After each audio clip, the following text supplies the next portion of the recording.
Assalamualaikum warahmatullahi wabarakatuh.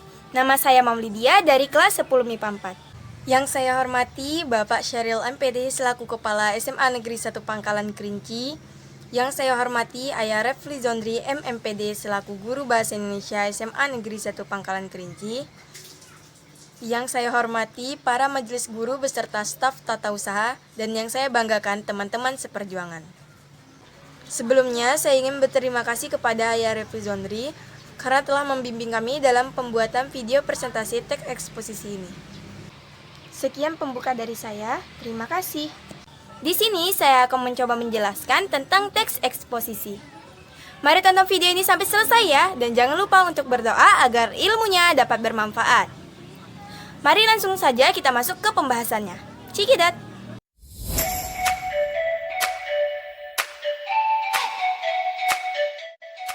Teks eksposisi.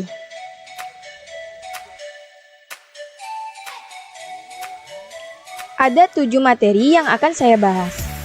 Yang pertama, pengertian teks eksposisi. Yang kedua, tujuan dan fungsi teks eksposisi. Yang ketiga, ciri-ciri teks eksposisi. Yang keempat, struktur teks eksposisi. Yang kelima, kaidah kebahasaan teks eksposisi. Yang keenam, jenis-jenis teks eksposisi. Dan yang terakhir, langkah pembuatan teks eksposisi.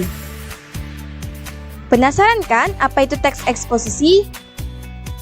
Mari kita lihat pengertiannya.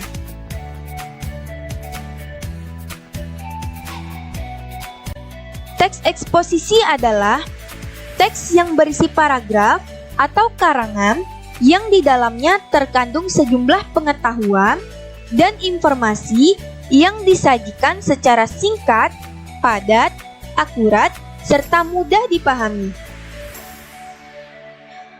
Akurat di sini artinya informasi yang disajikan itu jelas, sesuai dengan kenyataan, serta dapat dibuktikan kebenarannya, dan yang pasti tidak menyesatkan. Teks eksposisi bersifat real, nyata, dan ilmiah. Teks eksposisi disebut juga teks non-fiksi. Mengapa dikatakan teks non-fiksi? Karena teks eksposisi dibuat berdasarkan fakta atau peristiwa yang benar-benar terjadi. Nah, sekarang sudah tahu kan apa itu teks eksposisi? Jika sudah tahu, mari kita masuk pada materi kedua, yaitu tujuan dan fungsi teks eksposisi.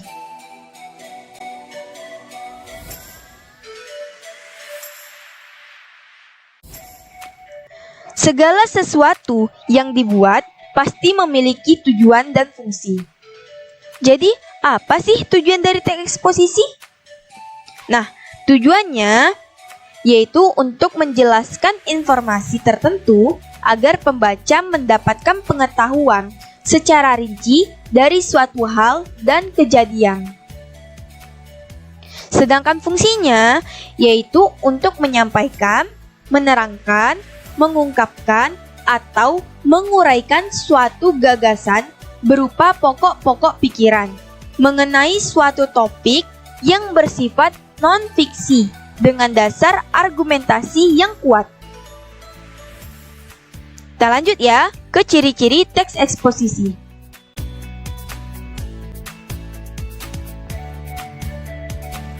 Ciri-ciri teks eksposisi. Sebenarnya, ciri-ciri ini berfungsi untuk mempermudah kita dalam membedakan sesuatu dengan yang lain. Adapun ciri-ciri teks eksposisi, yang pertama, menjelaskan informasi atau pengetahuan tentang suatu hal. Jadi, informasi yang disajikan harus berisi penjelasan tentang suatu informasi atau pengetahuan untuk menambah wawasan para pembaca. Artinya, setelah membaca teks, pembaca mendapatkan tambahan informasi. Yang kedua, gaya informasi yang bersifat mengajak. Jadi, informasi yang disajikan itu harus mampu mempengaruhi pembaca untuk melakukan sesuatu atau untuk mengikuti apa yang disampaikan dalam teks. Yang ketiga, penyampaian menggunakan bahasa baku, yaitu bahasa yang sesuai dengan KBBI, Kamus Besar Bahasa Indonesia. Yang keempat, disajikan secara lugas. Artinya, tidak berbelit-belit. Yang kelima, bersifat netral dan objektif. Artinya, tidak memihak atau mengandung prasangka. Dan yang keenam, fakta digunakan sebagai alat kontribusi dan konkretasi. Atau, dengan kata lain, fakta digunakan sebagai argumentasi untuk memperkuat tesis. Selanjutnya, kita masuk ke struktur teks eksposisi. Struktur teks eksposisi terbagi menjadi 4. Yang pertama, judul. Judul diangkat dari tema. Judul hendaknya menggambarkan sesuatu yang dibahas dalam teks eksposisi. Judul ditulis dengan kata-kata yang singkat, menarik, dan syarat akan makna. Yang kedua, tesis atau pernyataan umum. Berisi pernyataan atau teori yang didukung oleh argumentasi terkait topik yang dibahas. Bagian ini berada pada bagian awal teks yang berisi topik yang diangkat oleh penulis. Selain itu, opini dari penulis juga termasuk di dalamnya. Yang ketiga, argumentasi. Berisi mengenai alasan-alasan yang diperkuat oleh fakta, data, dan disusun secara sistematis. Semakin ilmiah data yang diberikan dan dengan penjelasan yang runtun, semakin baik pula kualitasnya. Karena itu, bagian ini pada umumnya lebih dari satu paragraf. Sebab, di samping data dan fakta, beberapa jenis eksposisi memberikan penyajian contoh beserta alasan. Yang keempat, penegasan kembali atau rekomendasi. Berisi kesimpulan, catatan-catatan kecil, dan saran. Bagian ini berada pada paragraf akhir, sehingga disebut juga sebagai penutup atau kesimpulan. Biasanya, penegasan kembali menggunakan kata rujukan. Contohnya, ini, itu, tersebut, dia, ia, mereka, beliau, di sana, di sini, di situ, dan masih banyak lagi. Nah, saya mau ngasih tips nih untuk menghafal struktur teks eksposisi. Jadi, untuk menghafalnya itu kita singkat aja jetar. Jetar. J untuk judul, T untuk tesis, A untuk argumentasi, R untuk rekomendasi.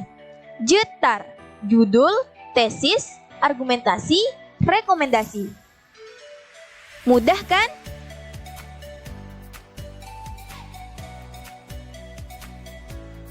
Kaidah kebahasaan teks eksposisi. Yang pertama, menyatakan dan menjelaskan pendapat.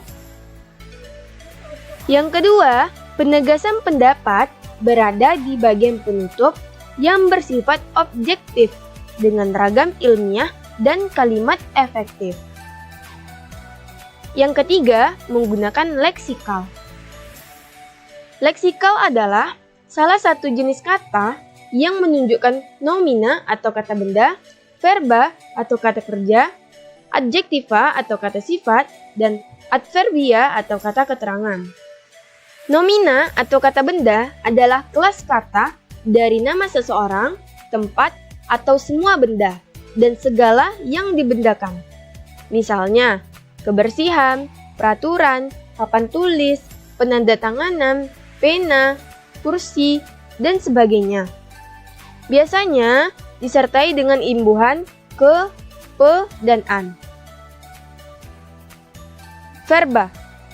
Verba adalah kelas kata yang menyatakan suatu perbuatan, keberadaan, atau pekerjaan. Misalnya, bernapas, melompat, menyatakan, mengemukakan, dan sebagainya. Biasanya disertai dengan imbuhan me, di, ter, kan, dan lain-lain. Adjektiva. Adjektiva adalah kata yang menerangkan keadaan atau sifat. Misalnya, baik hati, suci, bersih, alim, diam, dan sebagainya. Yang keempat, menggunakan pronomina atau kata ganti. Pronomina adalah kelas kata yang berfungsi untuk mengganti nomina atau kata benda. Misalnya nih, Tika adalah salah satu siswa berprestasi. Dia selalu mendapatkan juara 1 di kelasnya. Kata dia termasuk pronomina dan berfungsi mengganti kata Tika yang merupakan nomina. Pronomina terbagi menjadi 2. Ada pronomina persona dan pronomina non-persona. Pronomina persona terbagi lagi menjadi 2, yaitu pronomina persona tunggal dan pronomina persona jamak. Pronomina persona tunggal contohnya Anda, dia, ia, aku, saudara, dan lainnya. Sedangkan contoh dari pronomina persona jamak kami, kita, mereka, dan sebagainya. Kemudian pronomina non-persona. Pronomina non-persona adalah kata ganti bukan orang. Contohnya itu sana, sini, itu, dan sebagainya. Pronomina non-persona merupakan pronomina penunjuk. Yang kelima, membuat fakta yang bersumber dari penelitian yang disajikan dalam bentuk data.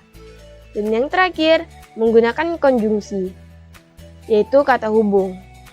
Banyak sekali kata hubung. Yang pertama ada konjungsi antar klausa. Yang kedua, konjungsi antar kalimat. Nah, ini adalah contoh-contoh dari konjungsi.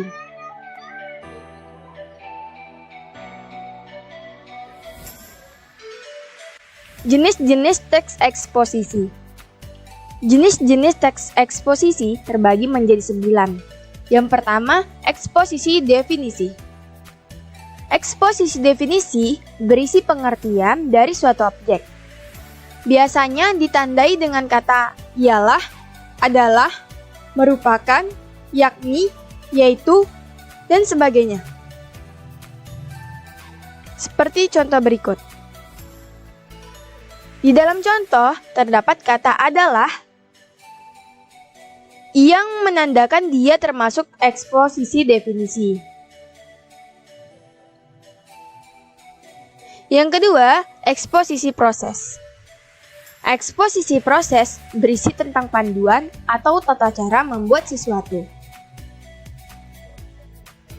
Di dalam contoh, kita tahu bahwa berisi langkah-langkah untuk menghafal dengan cepat dan efektif. Eksposisi ilustrasi. Eksposisi ilustrasi berisi gambaran dan penjelasan secara sederhana mengenai sesuatu dengan sesuatu yang lain, serta di dalamnya terdapat kemiripan. Teks eksposisi ilustrasi ini biasanya berisi perumpamaan atau pengibaratan. Seperti pada contoh, sulit sekali mencari orang yang jujur dan tulus di masa sekarang ini.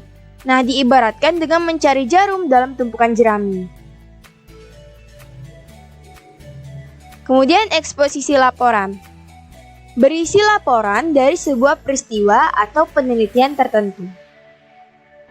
Sebagaimana dalam contoh, terdapat kata teliti pada kalimat pertama, yaitu telah banyak diteliti. Nah, kemudian di kalimat kedua ada lagi kata penelitian tersebut. Nah, udah berkali-kali kata teliti ini keluar ya, berarti dia merupakan teks eksposisi laporan.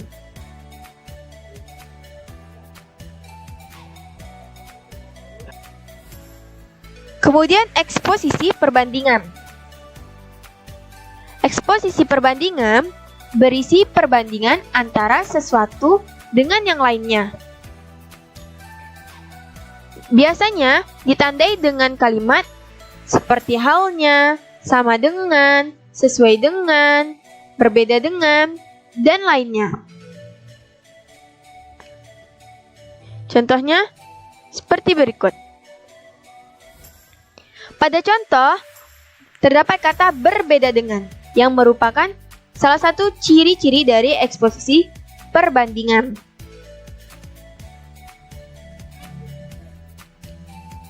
Kemudian eksposisi pertentangan.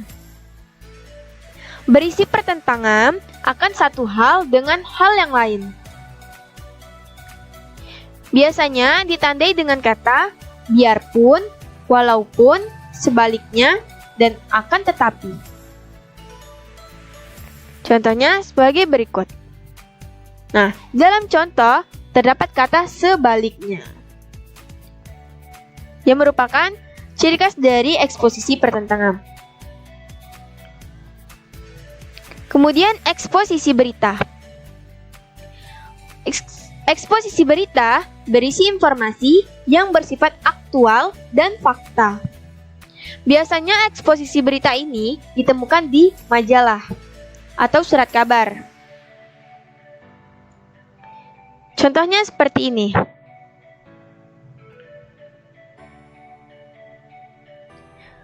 Kemudian eksposisi analisis. Eksposisi analisis berisi pembagian permasalahan pada setiap gagasan pokok menjadi sebuah bagian-bagian tertentu. Contohnya seperti ini. Dan yang terakhir adalah eksposisi klasifikasi. Eksposisi klasifikasi berisi pengelompokan sesuatu. Ini adalah contoh dari teks eksposisi klasifikasi. Membuat teks eksposisi harus berdasarkan prosedurnya. Yang pertama, menentukan tema. Yang kedua, menentukan tujuan karangan. Yang ketiga, memilih data yang sesuai dengan tema. Yang keempat, membuat karangan dan mengembangkan kerangka karangan menjadi teks eksposisi. Setelah kita mengembangkan kerangka karangan, kita bisa menambahkan kesimpulan. Ini adalah contoh dari teks eksposisi. Di sini saya mengambil teks eksposisi tentang kesehatan. Kita tahu bahwa pentingnya meminum air putih untuk kesehatan tubuh merupakan bagian judul dari teks eksposisi ini. Kemudian tesis. Kenapa sih paragraf ini dikatakan sebagai tesis? Alasannya, karena paragraf ini berisi pernyataan tentang pentingnya mengonsumsi air putih. Ditambah lagi opini dari penulis. Kemudian argumentasi. Paragraf ini dikatakan sebagai argumentasi karena berisi alasan-alasan tentang pentingnya mengonsumsi air putih secara rutin. Dan yang terakhir adalah penegasan kembali. Kenapa sih paragraf ini dikatakan sebagai penegasan kembali? Kita ingat lagi bahwa penegasan kembali itu berada di paragraf terakhir di teks eksposisi. Karena paragraf ini adalah paragraf terakhir, maka dia merupakan penegasan kembali. Tidak hanya itu, kita juga bisa lihat dari kalimat terakhir di paragraf ini, yang bunyinya, dengan begitu, air putih akan terasa banyak manfaat di dalam hidup. Kalimat dengan begitu merujuk ke hal sebelumnya. Berarti dia menegaskan hal yang sudah pernah dibahasnya. Makanya itu dia dikatakan sebagai penegasan kembali.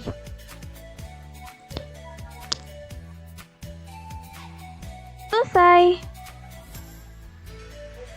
Nah, itu dia tadi pembahasan tentang teks eksposisi. Semoga bermanfaat ya. Sekian dari saya, apabila ada kesalahan mohon dimaafkan. Wabillahi taufiq walhidayah. Wassalamualaikum warahmatullahi wabarakatuh.